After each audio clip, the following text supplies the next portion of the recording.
All right, we're live. It's been a little bit, but we are back. I have a super exciting session today. Jen Zeszut, correct? Got it. You nailed Who it. is the co-founder and CEO of GOODLES. We're going to dive into her branding expertise, her life as an entrepreneur and a co-founder, and an exceptional CEO and leader as well. But before we do, quick reminder for everybody. We have our cohort, our summer cohort for the 10th house, which is our private membership community. That is actually going to be closing out on, I think it's July 14th now. We've extended it because we know so many people are out of office. In fact, I think we've had multiple people on our team, about 50% of them out of office.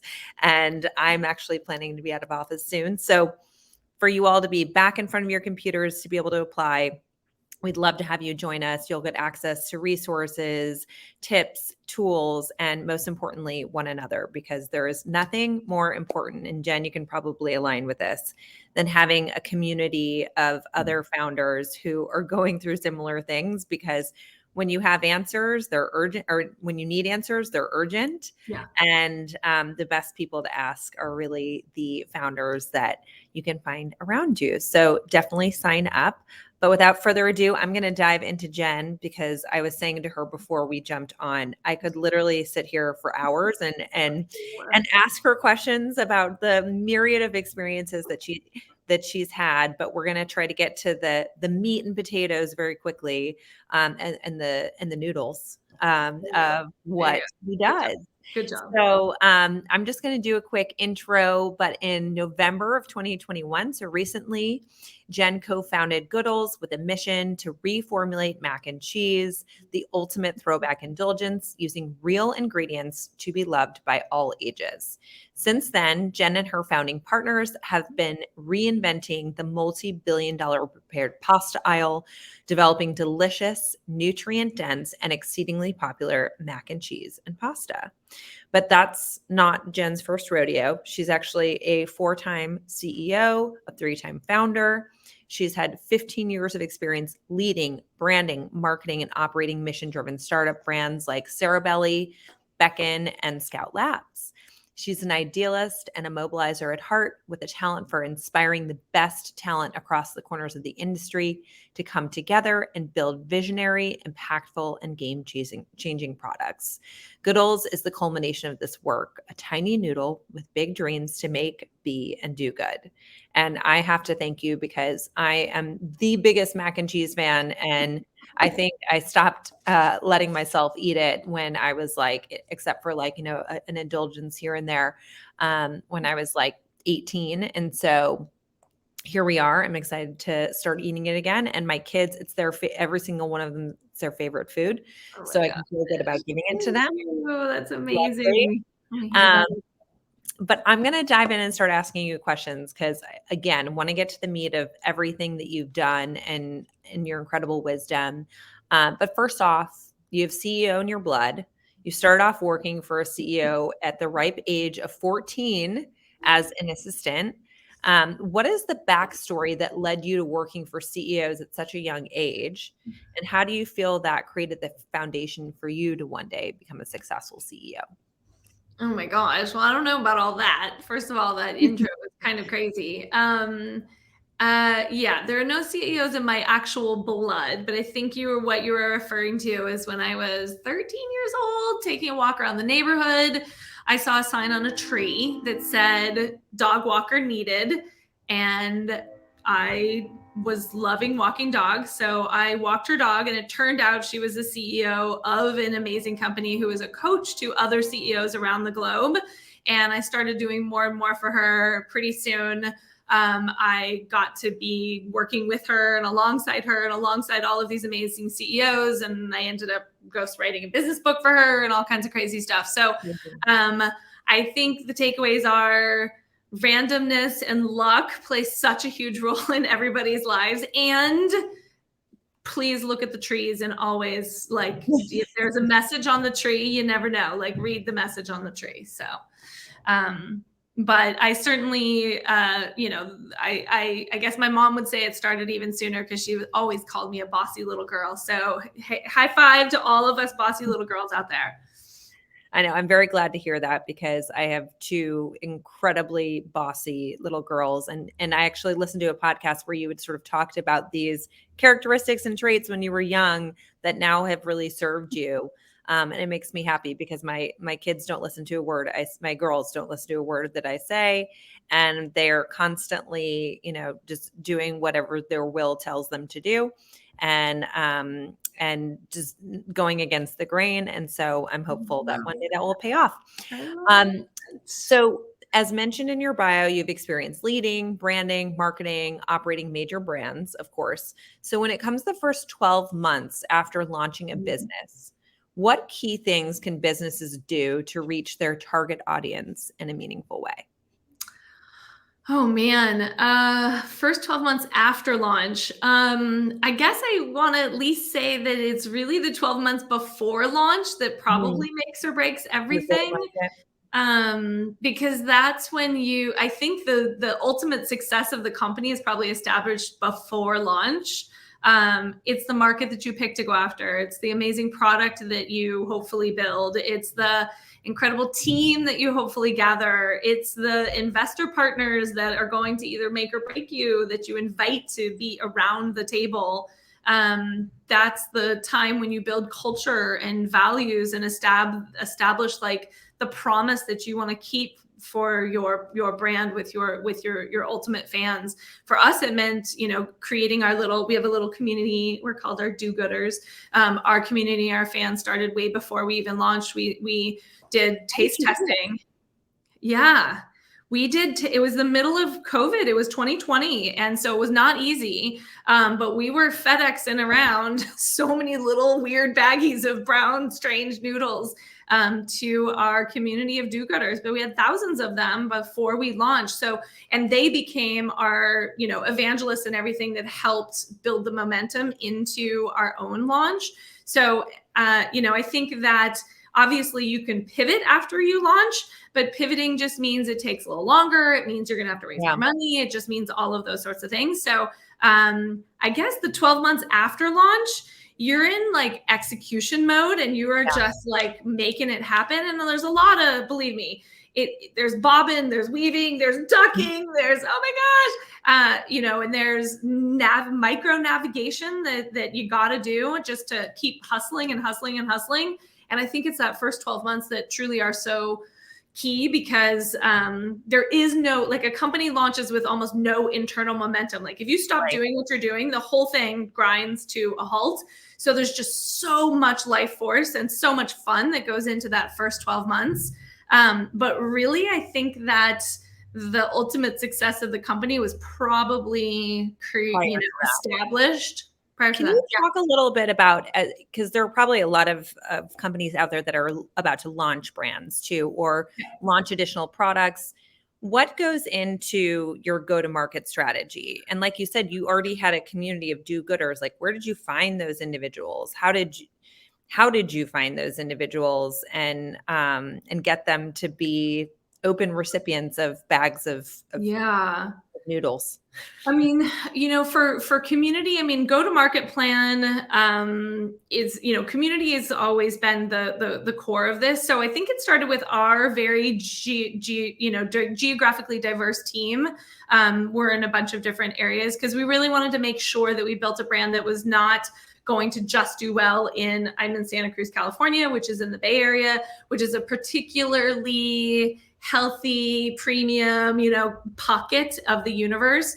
We didn't want to just play in ultra marathon or Austin and New York and San Francisco. Like that was never our goal. So we actually had a map and we're like, guys, we don't have anyone in Iowa. Who knows Iowa? Like someone's got to know someone in Iowa, and it's like, oh my God, my cousin. Yeah. Okay. So then the cousin would we'd ask cousin to go find some people in a local school or, at work or something like that. So we were pretty intentional about trying to make it very diverse at the outset. But our go-to-market, the way that I guess I just kind of answered it in a little way, like we were very intentional from day one that we intended to build a national mass brand that was going to be ready as fast as possible to scale and take down the likes of the Crafts and the Annieses of the world. So your marketing plan looks very different than if you're trying to do a little something and a little regional, and then you kind of grow and scale. We hit shelves nationally at 1,900 Target stores about 5 months after launch. And that was all very intentional. Like, we just knew we were going to go really big, really fast, and hopefully hit the scene like a big supernova. That's what we did. And so with that in mind, like, our marketing strategy probably looked a little different than other brands that don't maybe have as much resources. But that was very intentional for us. And let's talk about team for a second, because you mentioned Annie's and Crafts, and you happen to have this all-star, like mega all-star team of sort of these dream people. So, and you've talked a lot about the importance of team, right? And building a grand vision that changes everything. So first, I want to understand, how did you get connected to these individuals, and how did you all sort of come together to form this amazing team? And then I want to go deeper into team and sort of how you thought about the broader team beyond your co-founders. Yeah. I mean, I just get tingles just thinking about this incredible team. It's the heart of everything that happens here. So, it's our founding team that is so amazing, from Gal, who plays Wonder Woman, to Deb Luster, who's the original president of Annie's, to Paul, who's this branding professor, to Molly, who's our actual Wonder Woman, because she makes all of this incredible mac and cheese and makes all of this possible. But it's also a core team who've been with us since the very, very beginning. I think that if I have any superpower, I'm a collector of amazing people. So that's the benefit of being older, is that I've been a CEO 4 times now and a founder 3 times. So you tune into people, and they'll be like those people that are the most amazing that you've ever worked with. And Paul, my co-founder, there's the most amazing he's ever worked with. So he was like, we need Dan. And I'm like, no, we need this. Like, we knew exactly what we needed. And the beauty is that we got to pick up the bat phone and say, like, hey, what you doing? And the incredible part, and I think that's a testament to mac and cheese, quite honestly. Yes, it's to this leadership team and all of the hopeful success that we've had in our past, but I think it's just the way that we want to work together. And it's mac and cheese, number one. The category is just such a vast, wide open, beautiful thing that just needs someone to take it on and poke at these categories. And then the last thing is the mission, like that core, starting with our own mission. This is really at the core a mission-driven company, even before a product company. So our goal is to make, be, and do gooder. And that idea of putting gooder out into the world through maybe some mac and cheese and maybe some pasta and maybe some noodles, but also some skateboards and also crazy marketing and through little silly things. And like, all of that is to put surprising, joyful, good out into the world. So I think it's the mission too, is why they dropped everything that they were doing to come be part of this. It's kind of all of those things put together. I don't know, but I'm just so grateful. If any of you are listening, thank you for trusting and believing in us. So, because the team makes all of this possible. So I want to go back to one thing you said, because you talked about mission and how that's such an important aspect of bringing people on. Yeah. At the end of the day, you're creating a brand, you're creating noodles, right? Mac and cheese. Can you talk to us about how a consumer brand can adopt a mission that is much more broad than the actual product that they're selling? Sure, totally. Our mission doesn't even have the word mac and cheese in it. We say that we are an elite team with arms locked, having fun and doing the best work of our lives to build a legendary product, a legendary brand, and delivering legendary business results and legendary impacts in our community. So it doesn't even say mac and cheese. So that's our mission. It is to be a team with arms locked, doing the best work of our lives and having fun and having those things as impacts. So I guess that's one part of it is our mission is I'm a firm Simon Sinek believer that people don't buy what you do, they buy why you do it. And so that's why is not noodles. That why is something much bigger. So we put that front and center. And by the way, that is, we wrote it together. That's not one person's thing, or I didn't put that out. I think I put out something that everyone shot down. I'm pretty sure that this is what we collectively came up with. So like, this is us. This is our soul. Even our values, we all drafted and we put it together and we hashed and honed to get down to 5 things. And really, we think about it as the promises that we make to one another on how we're going to do what we do. And then let's separate that a little bit from, that's like the internal lens on things of how we work. But separately, there's kind of the brand promises and what the brand is. And of course, those two things aren't different. It's just the way that we work is a little different than our brand promises, which might be around colors and voice and tone and like those sorts of things. So yeah, we were very intentional about all of that at the very beginning. And we talk about it constantly. Every week that sentence gets uttered, we celebrate people against our mission and values. Like it's a very, because I think that both brands and people's mission or values, you don't write them once. They are promises that you make to one another. So it's a very ongoing process that what is gooder? And like, is that gooder or is this not gooder? Like we really talk about it all the time. And I think that's kind of the only way to do it. And when you go out and you're recruiting a team or putting together a job spec, is that the first thing that you're going to see on there? Are you, how do you use it in sort of your methodology with your team? Yeah, I mean, I don't think values are like the one thing that we're looking for. We're looking for the absolute best of the best. Because if you want to have legendary business results, you've got to have the most extraordinary humans that you can possibly find. Because everyone here does the work of 13 people at some other company. I mean, they're just incredible human beings. So that's what we're looking for first and foremost. But I think that by us being authentic and living and being and acting the way that we do, it attracts a certain kind of person who just like loves that and is really excited about it. So we don't screen for it per se, but it just comes through is that, it'll just be like, okay, not only do they have like 13 Nobel Prizes and all this kind of stuff, but they're just so good, or I just want to go volunteer with them at the animal shelter. Like, let's do it. It just comes through and you just feel that kinship when the mission is so clear.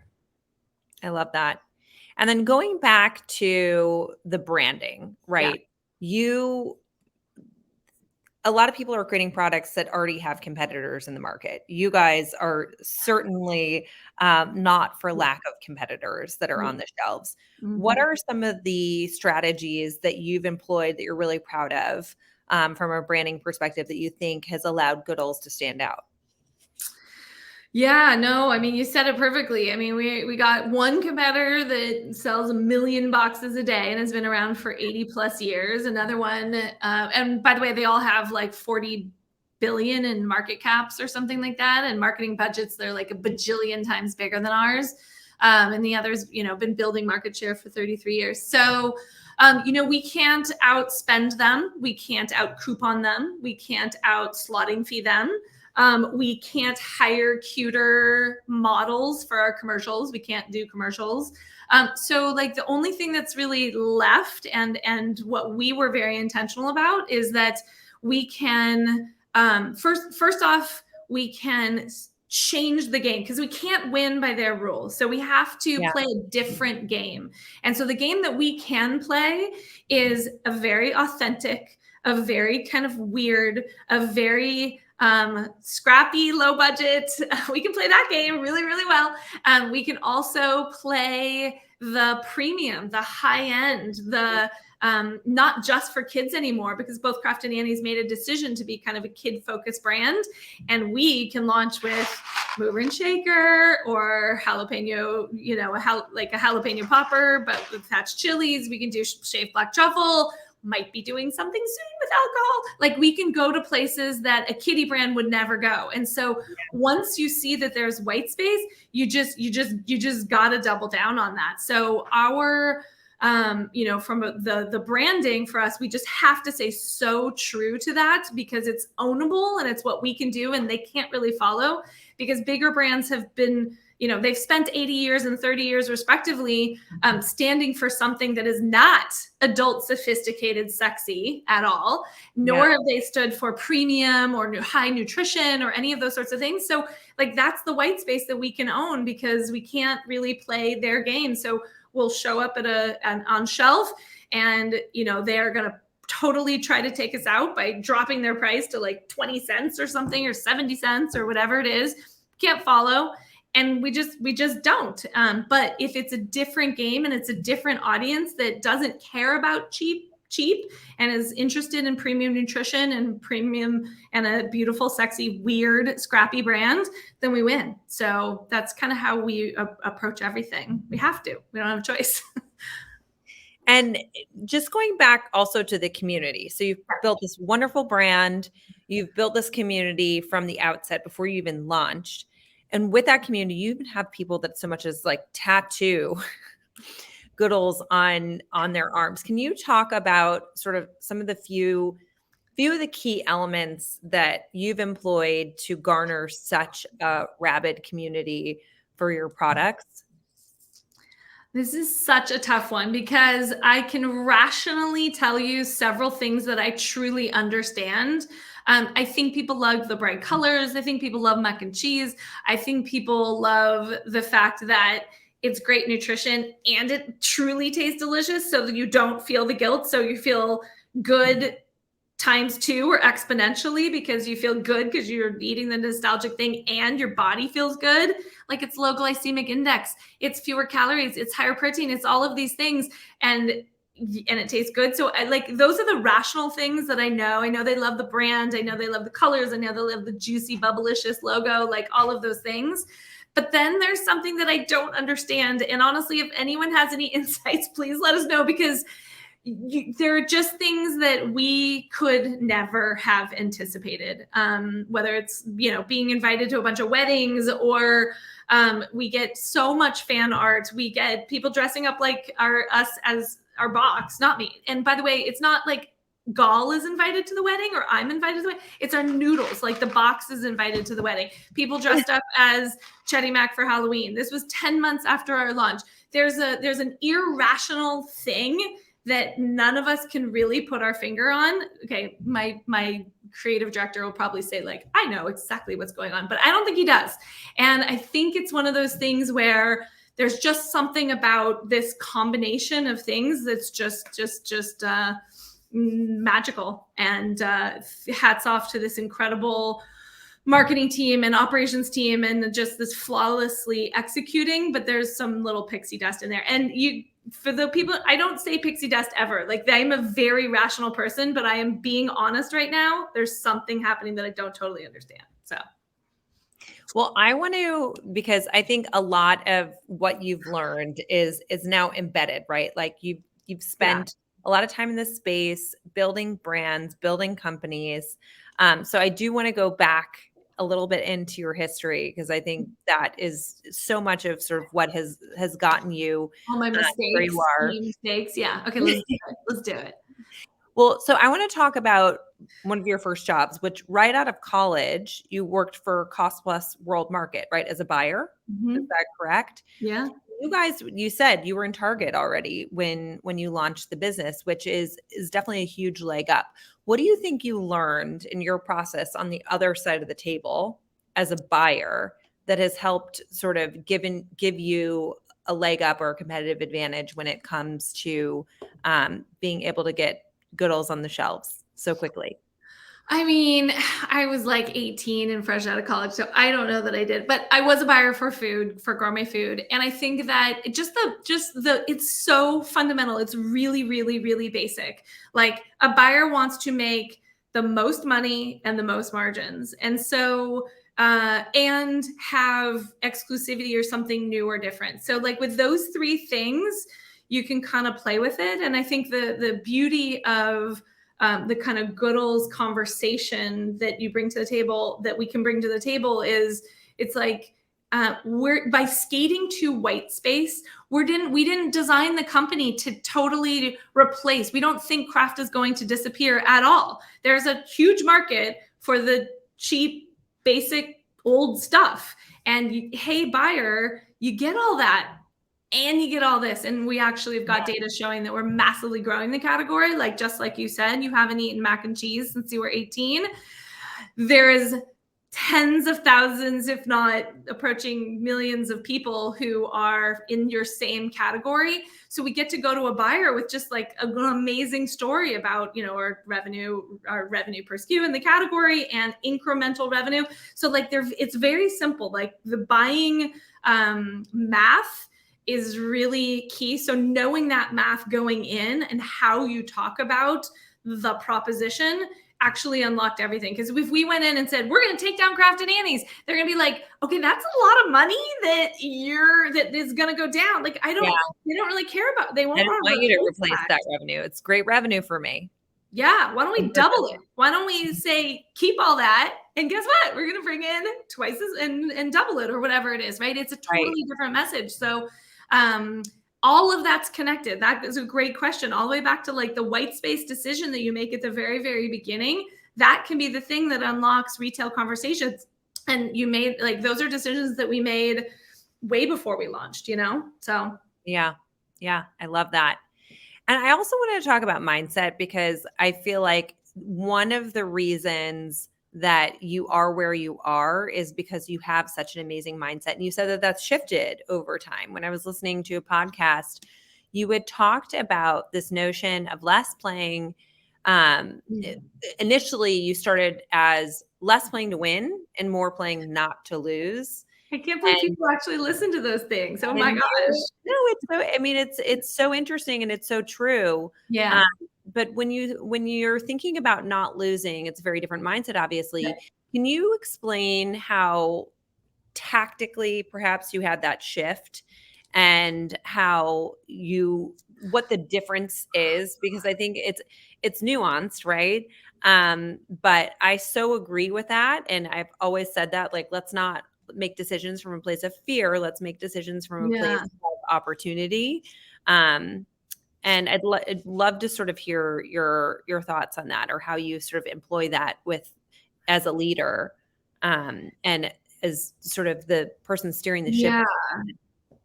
Well, I want to tie this back to the work that you guys are doing, because I honestly believe that the beginning of my career, I didn't know any other female founders. So the number of VC-backed companies led by women, fewer than 4%, at least when I think it's basically the same. I doubt it's changed in 15 years. It might be like 10% now, but yeah. So yeah, it's awful. And so in that world, you don't look like anyone else. And VCs are pattern recognizers. So in general, they're like, oh yeah, I like that guy because he reminds me of Jobs, or I know that guy because he reminds me, like, I don't remind anybody of anybody. Like there's, you know what I mean? They're not like, oh, that Jen, she's just reminds me so much of whatever. So I think that in my early days, I didn't have access to like those amazing role models that are also women, that to just have the freedom to kind of lead the way that you want to lead.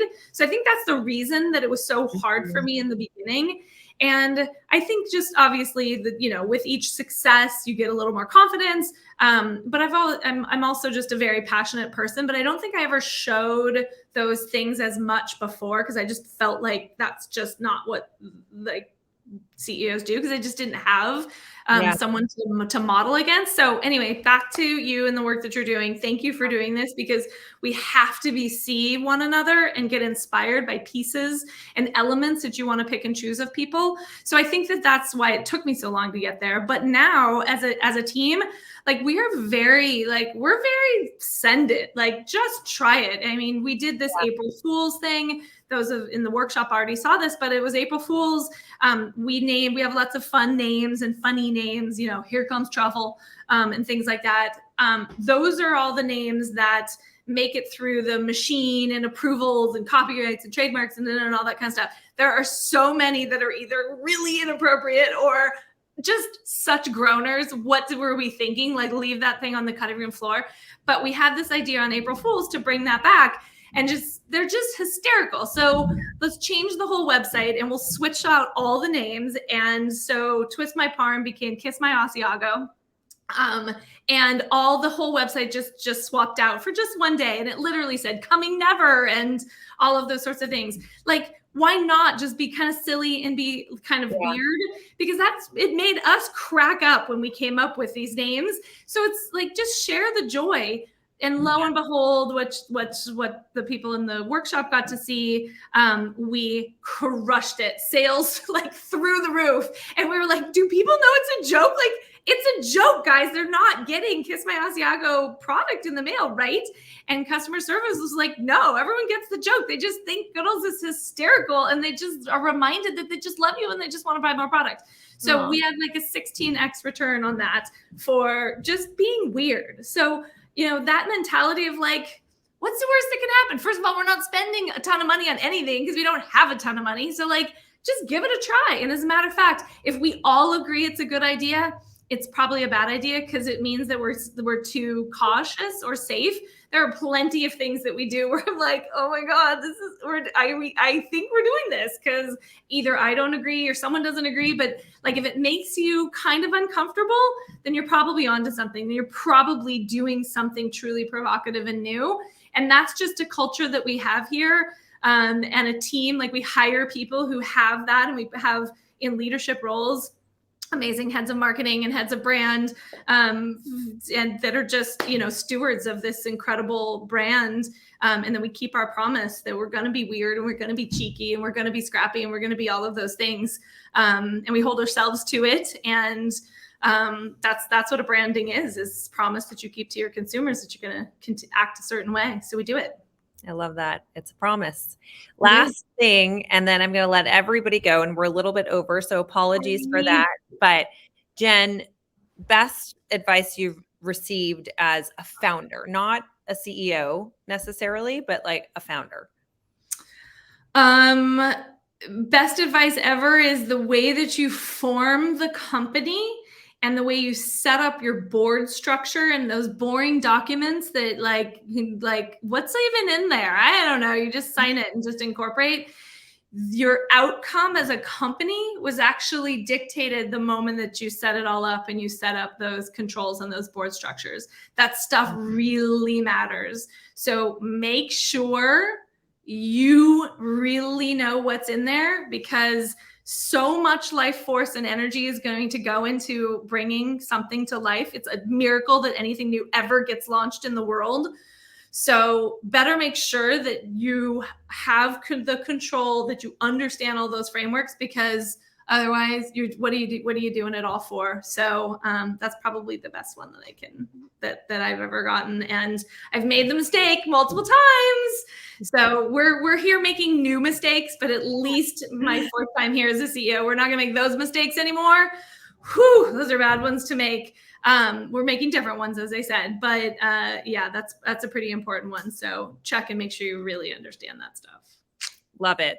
That's actually just so practical, but could not be more true. Could not be more true. But Jen, you are so inspiring. Thank you. Oh my gosh, Allie. Good energy. So it's no surprise that you have built such a wonderful brand, but also a wonderful company of people who are you. So it's mac and cheese. If we're not having fun, then what are we doing here? So yeah, we try. So true. YOLO. All right, Allie. Thank you so much, everyone. Thank you. Bye, everyone.